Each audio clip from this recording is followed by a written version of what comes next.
Hello, it's Ryan from 2minutetennis.net, and in this video, I'm going to show you Andrey Rublev making an actually very common mistake that amateurs make that I want you to avoid so you can win a lot more points. Now, first, big thank you to Court Level Tennis for allowing me to use this video. You need to subscribe to this guy. His content is amazing, and yes, it's all court level tennis. So check out this video, and then we will analyze it.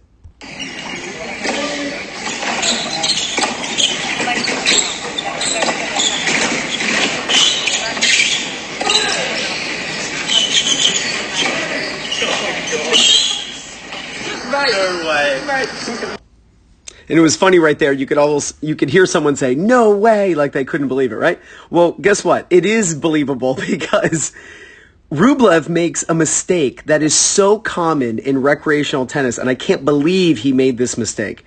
So they're rallying. Right here, the ball's a let court, so he's stepping way inside the court, and he's just going to pound this ball. As we know, he can absolutely crush a forehand. So he's going to take this ball down the line, and then he's going to start approaching the net. Now, check this out. He hits the ball down the line, starts coming forward. Now, what should you do as your opponent is hitting the ball? You should make a split step. And really the timing is to do the split step where your feet split apart just after the opponent contacts the ball. That's the appropriate timing. But watch this. The opponent hits the ball. Well, we don't really see him hit. So I'm going to take a guess. He's hitting the ball right now. I'm going to say right now. That's where he's making contact, or when he's making contact.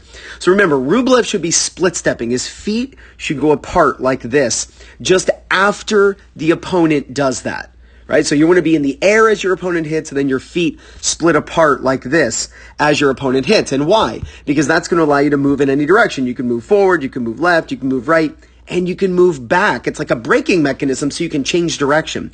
Well, watch, Rublev doesn't do that. In fact, after the opponent hits the ball, Rublev takes one, so watch Rublev's feet, 2 steps, 3, 4, 5, 6. So he's moved forward 6 steps after the opponent hit the ball. Now, the reason he did that is because his momentum was carrying him forward.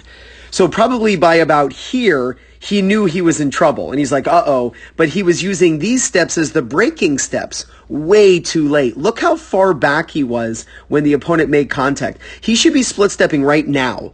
He should be making the split step about 6 feet behind the service line. But he keeps going, and he ends up 6 feet in front of the service line. So he moves forward 12 feet more than he should have. And what does that result in? He then has to sprint back to get this ball, and then he has no chance of making that play. Now, I'm going to show you right now a Stanford University college player doing this correctly, and Rublev would have won this point if he would have moved his feet the way the Stanford player did. Now, this video is courtesy of Matt Lynn. Thank you, Matt, for allowing me to use this video. So we're looking at the player in black here, this Stanford player. He's playing someone from Cal. Now, watch this. Very similar situation. Pounds a forehand into the backhand corner, just like Rublev. And then he starts coming forward, which you should because you see your opponent is in trouble. Now, watch his feet as he's coming forward. Watch his feet make a split step just after the opponent hits. Watch this guy's feet. See his feet split apart?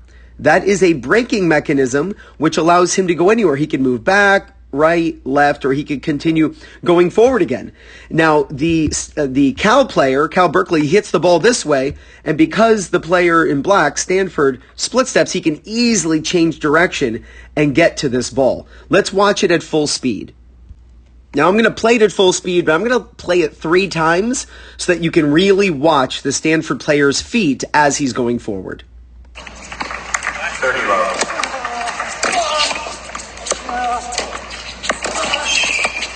Nice. 30 love.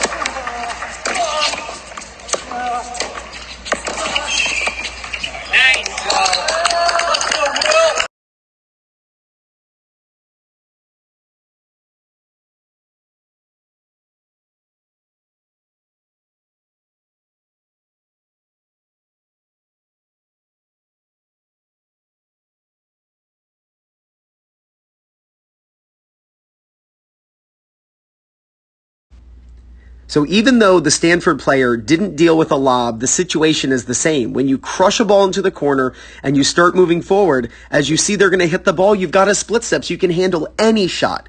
And if Rublev would have split stepped, he would have had no trouble dealing with this lob and hitting it as an overhead.